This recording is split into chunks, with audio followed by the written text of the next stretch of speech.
Okay, thank you. Hi everybody, we are Group C. My name is Mary Kate. I'm Kareem. Okay, and we did our project on chapters 7, selecting your competitive terrain, and chapter 8, assembling your opportunity portfolio from Graph's entrepreneurial mindset. Okay, first thing that we talked about was, at this point of the book, it's in chapter 7, that you already have your opportunity register, and so basically now it's time to narrow down all of your opportunities to one. He explained that there's only one way to be successful, and it's to really focus unrelentingly on your project. So there's 2 ways to do this. The first step is to look at the terrain and figure out where the competitive arenas are, and then the second is strengthening arenas. So you're going to figure out where you can kind of find your niche for your organization. So the first step to actually do this all together is to look at this is an example of the revenue stratification, and this is the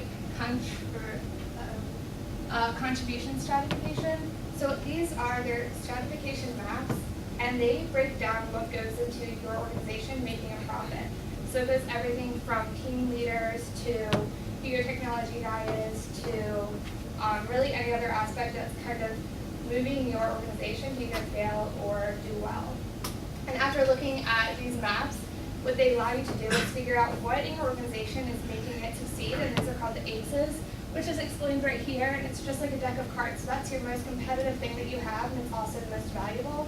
The second are the jacks, which are right here. So the jack is kind of, it's valuable, but it's not irreplaceable. And then the last thing are the deuces, and those kind of are things that really aren't doing that much for your organization, so you can get rid of them and try to figure out a better way to utilize your resources. So after you have determined the contribution of each part of your business to its performance, you have to build an image of the future stratification map, which means you have to list all the opportunities that you have in your mind and determine its potential. See how feasible it is, how much would it take you to establish your idea, and how much time will it take you to make profit out of it. So the authors in the book characterizes opportunities in 2 different areas. There is the area building and the model transforming. So an area building is just creating a new future ground, which means coming up with a good or service that was not established before. So an example of an area building is just the invention of the telephone, which enabled people to communicate together that live far away. Instead of sending mails to each other, we're just sending pigeons. So it was quite a revolution in the communication. The other example is model transforming, which means you take a look at any business organization and you imply a new way of producing this good or this service to change the model itself. An example of that would be the Fordism introduced by Henry Ford, where he revolutionized the way that we make cars. So each worker had a specific task that he had to do all day, and it was all in a very large sequence. And he also transferred the production to a mass production, so a lot of cars were produced. So the productivity of each worker increased, and the price for each car decreased. All right, so I'm going to talk to you about real options reasoning and specifically the 3 approaches in a certain investing.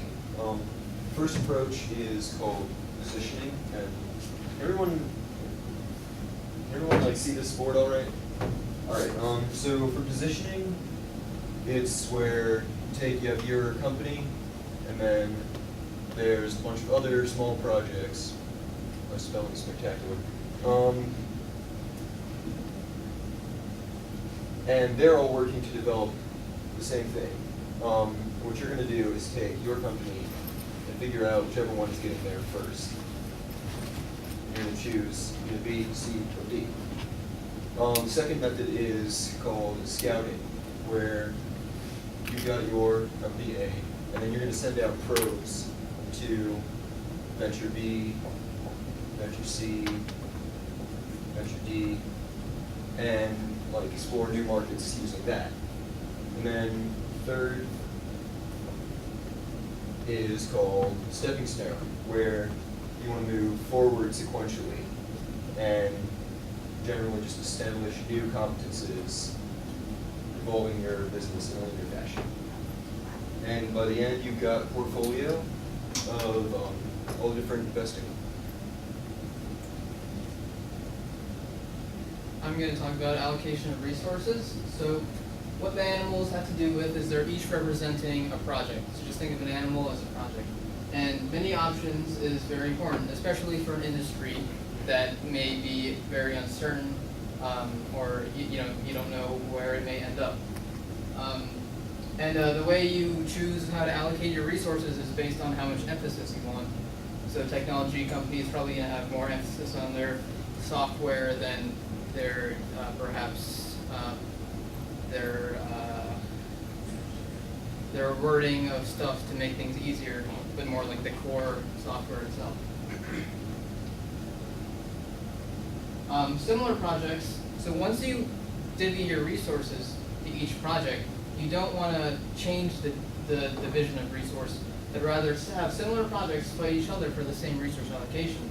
So if each animal is a project, you have the two similar projects fight, and evidently the point of this is that the one that ends up first is the best project. So this method just allows you to have the best project in each of your allocation of resource category. Making your portfolio. So the portfolio is again, it's the collection of all your different projects. I'm using a map of the zoo, and again, it's just supposed to visualize that. First, you determine the capacity of each of your projects. So obviously, it's not a good idea to take such a large undertaking that you can't even carry it yourself. As you can see, the Neil isn't handling it very well. 2 is, once you have found out how much or the capacity of each of your projects, you have to make sure that your key assets, so perhaps that's an engineer, or perhaps it's something like that, make sure that those people aren't overloaded. So even if you have the capacity for 3 projects, the same engineer is working all 3 projects, it's overloaded and it becomes very hard for him to complete the task. And lastly, we have timing and competitive insulation. I like to think of timing, when I think of timing, I like to think of Windows and Mac. So Windows came out in 1981, and Mac came out in 1984.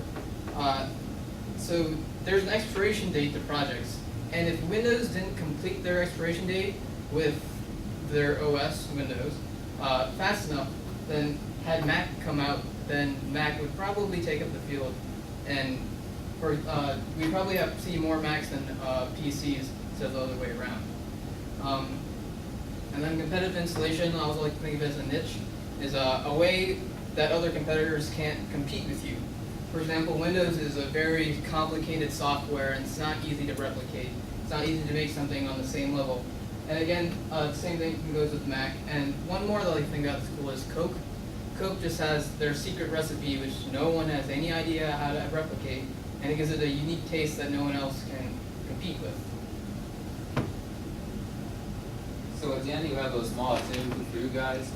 Those are some expressions that we use in our presentation, and this is the definition on the side. So it's up to you guys to match each word with its definition. So you guys have maybe 30 seconds or 1 minute to do it. Go ahead.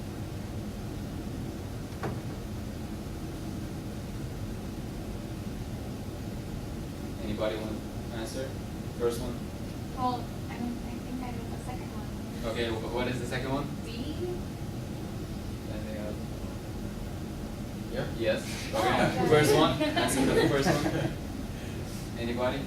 Yes. B. B. Yes. Okay. So number 3. C. Yes. Exactly. Yep. Nope, number 3 is not C. 3 is A, yes. Oh yeah. 3 is A and Yeah, 4 C. is C. Yeah. And that was it.